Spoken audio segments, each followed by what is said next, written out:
Kowe iki mbok aja salah paham to. Senengku lumur kanggo awakmu tok. Ora mungkin aku selingkuh. Lah terus maksudmu apa, Tel Gatel? Lah maksud sing ndi sing mbok karepne?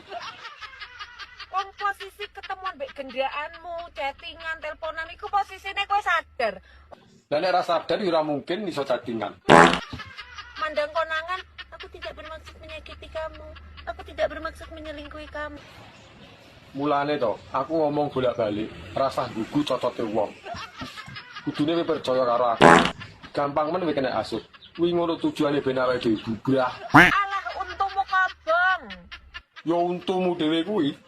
Lek kowe wis ra seneng wedokanmu, pedhut nusik lah kayak golek liyane. Napa dadak selingkuh, Tel Gatel? Selingkuh dengkulmu melocot kuwi.